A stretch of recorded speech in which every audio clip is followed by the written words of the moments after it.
శ్రీ రామకృష్ణ ప్రభ ఛానల్ను చూడండి, మాసపత్రికను చదవండి. ఠాకూర్, ఏ రూపాన్ని దృష్టిలో ఉంచుకొని ధ్యానం చేయాలి?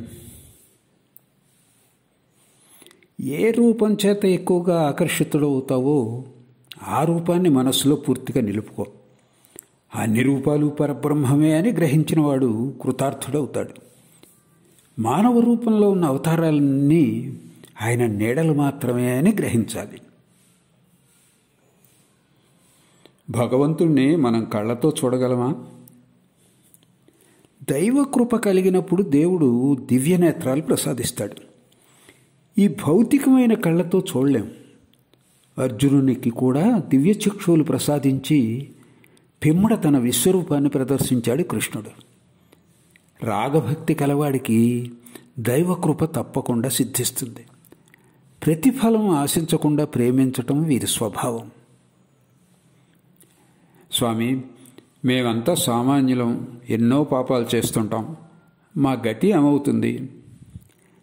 చెట్లను ఆశ్రయించిన పక్షులు రెండు చేతులతో చప్పట్లు కొట్టగానే ఎలా ఎగిరిపోతాయో భగవన్నామం ఉచ్చరించడం వల్ల మానవులు చేసే పాపకర్మలు అలాగే వదిలిపోతాయి.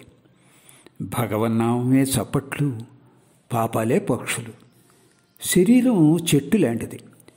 సూర్యరశ్మి వల్ల చెరువులో నీరు ఆవిరైనట్లు భగవన్నామ సంకీర్తనం వల్ల పాపాలు ఆవిరైపోతాయి.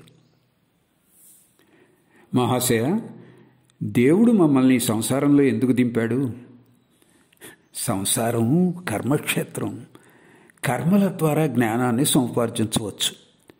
చేయదగిన కర్మల, చేయరాని కర్మల గురించి గురువు ఉపదేశిస్తాడు. అంతేగాక నిష్కామ కర్మ చేయాల్సిందిగా గురువు శిష్యులకు బోధిస్తాడు. కర్మ చేసే కొద్దీ మనోమాలిన్యం నశిస్తుంది.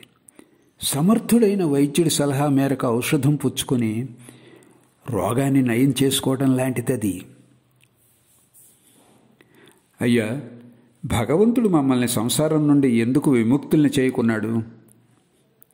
ఈ కామినీ కాంచనాలని అనుభవించాలన్న కోరిక వదిలిపోయినప్పుడు మనల్ని ఆయన సంసారం నుండి విముక్తుల్ని చేస్తాడు. ఒకసారి ఆసుపత్రిలో పేరు నమోదు చేసుకున్నాక సదరు వ్యక్తి అక్కడి నుండి ఎక్కడికి వెళ్ళలేడు. రోగం నయం కాందే అతడు వెళ్ళటానికి వైద్యుడు అనుమతించడు.